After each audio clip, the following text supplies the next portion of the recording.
Everything to know about engine control unit, ECU. Without an engine control unit, ECU, a contemporary automobile would not run. As a result, it's critical to look out for issues that could be caused by the ECU. The check engine light is the first indication. Other signs include a lack of power when accelerating, starting problems, and the production of clear smoke. For the purpose of identifying the issue's cause and resolving it, these issues should be examined by an expert.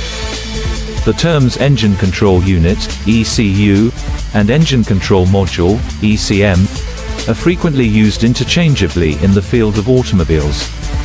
It is frequently referred to as a powertrain control module, PCM, if this device is able to control both an engine and a transmission.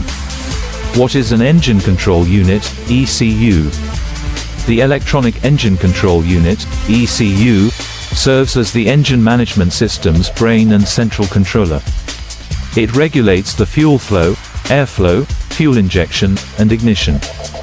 The control unit may integrate gearbox and vehicle operations as well as regulate the exhaust system thanks to the scalability of its performance.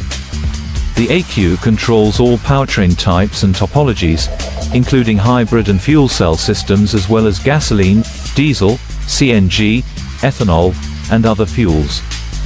All of this is crucial to ensuring that the engine operates effectively and that emissions are kept to a minimum.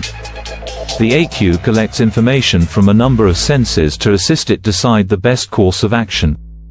Typical sensors used in vehicles include the anti-lock brake system module, temperature and pressure sensors, accelerator pedal position sensors, and others. Read more. List of best trickle charges suitable for a car. What does an ECU do? In petrol engines, the timing of the spark to ignite the fuel is also controlled by the engine ECU. A crankshaft position sensor is used to determine the location of the engine's internals so that the ignition system and injectors can be turned on at precisely the right moment. There is now a little more to it than that, even if it sounds like something that can be done mechanically, and was in the past. Here are some of the work which an ECU does. Read more. Reasons why a car is difficult to start in cold weather and how to fix perfecting combustion. The ECU focuses on achieving optimum efficiency in this area because an automobile engine operates at part throttle for the majority of the time. Stoichiometric, frequently referred to as lambda, is the name for the ideal mixture, in which all of the injected fuel is burned and all oxygen is used by this combustion. Lambda equals 1.0 under stoichiometric circumstances. The amount of oxygen that remains after combustion is measured by the exhaust gas oxygen sensor, also known as the lambda sensor, O2 sensor, oxygen sensor, or HEGO. This informs the engine as to whether there is too much or not enough gasoline being injected, as well as whether there is too much or not enough air in the mixture ratio. The ECU will continuously modify the amount of fuel injected to keep the mixture as close to lambda equals 1.0 as feasible by reading this measurement. The superior efficiency that results from using engine ECUs is greatly enhanced by this closed-loop function. Precise fuel management. In order to properly account for them, a number of sensors are needed to monitor these variables and apply the data to logic in the ECU's programming. The total amount of mixture must be increased in response to an increase in engine demand, such as accelerating. It also necessitates a change in the ratio of this combination due to the combustion properties of the fuels being used. Your throttle flap will open when you depress the accelerator pedal to let more air into the engine. The mass airflow sensor, MAF, measures the increase in airflow to the engine so that the ECU may adjust the amount of fuel injected, maintaining the mixture ratio within limits. It goes further than that. The ECU must alter the ratio of the mixture and inject more fuel at full throttle than it would when cruising. This is known as a rich mixture, for best power levels and safe combustion. In contrast, a fueling method or problem that causes less gasoline to be injected than is typical would produce a lean mixture. Temperature plays a significant role in the calculations used to determine fueling in addition to driver demand. Since gasoline is delivered as a liquid, it must evaporate before it can burn. This is simple to control in a hot engine, but in a cold engine, the liquid has a lower chance of vaporizing, therefore more fuel must be injected to keep the mixture ratio within the ideal range for combustion. How does an ECU work? The brain of the engine is frequently referred to as an ECU. In a very compact case, it essentially consists of a computer, a switching system, and a power management system. It requires the integration of 4 distinct operational areas to function, even minimally. Read more. Working principles of CNC machines. Input. An example of the input would be a coolant temperature sensor processing. After the ECU has gathered the data, the processor must use the software that is stored inside the device to establish output characteristics, such as fuel injector pulse width. Output. The engine may then be operated by the ECU, supplying precisely the right quantity of power to control the actuators. Power management. For the hundreds of internal components to operate properly, the ECU needs a lot of internal power.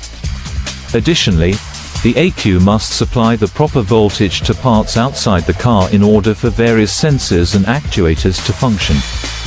What is the diagnosis of an ECU and its peripherals? Electronic throttle control. Electronic throttle control was introduced as engine efficiency and vehicle assembly efficiency advanced. This reduced the need for an idle air control valve, sped up the assembly of a car, no stiff throttle cables had to go through the firewall, and gave the engine ECU more control over the engine, improving EGR function, control over engine shutdown, and startup. The ability of the ECU to modify the throttle angle during acceleration in order to complement the real engine airflow is a significant benefit of electronic throttle control. This increases the air's flow rate via the intake and boosts torque and maneuverability. Torque mapping, which is only feasible with electronic throttle control, is what this is known as.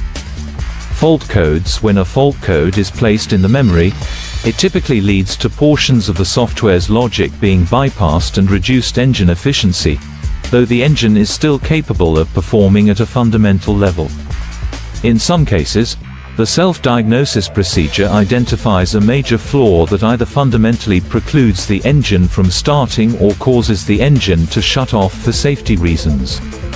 Accessing fault codes from the ECU memory is the first step in modern engine management for a car mechanic to diagnose an issue. These are frequently saved as 5-digit alphanumeric codes that start with a P, B, C, or U and then contain 4 numbers. Adaptations. Even while modern automobiles are constructed with far better tolerances than older ones, they are nonetheless subject to manufacturing flaws, mechanical wear, and environmental factors. They can therefore adjust to subtle changes in the engine's operation. Example: the ECU can start the engine running with a slightly reduced fuel injection quantity to make up for an air filter becoming clogged by dust. Instead of starting at factory levels and aiming for the ideal mixture on each voyage, this enables it to operate at top efficiency from the moment the engine is started. It accomplishes this by keeping track of the lambda values from earlier travels. These modifications are applicable to numerous systems on an engine or transmission, not only clogged air filters. Hydraulic system components require adjustments to the timing of solenoid activation as they age. Similar to how the engine's ability to function as an air pump degrades over time, the throttle flap's opening angle must be adjusted to maintain the proper idle speed. What causes a faulty ECU? A short circuit in the wiring or a component might result in burning out, which is one of the main causes. External factors, like a poor car start, frequently result in this short circuit. Although some engine controllers are more susceptible to this than others, a wide spectrum of ECUs are affected by this issue. The vibrations that the ECUs must tolerate over time are another frequent culprit. To safeguard the component, the delicate electronics installed on the circuit board of the ECU are frequently mounted inside a sturdy housing. The vibrations the component has been subjected to over time, nevertheless, still have the potential to cause it to malfunction. The bond wires, or connecting wires, in the control unit may malfunction as a result of this. The harm brought on by temperature impacts is a third common culprit. The ECUs struggle, especially in the summer when the temperature beneath the hood soars to extreme levels. This is significantly influenced by where the control unit is mounted. If this video was helpful, please consider subscribing to this channel. Thanks for watching, and I'll see you in the next one.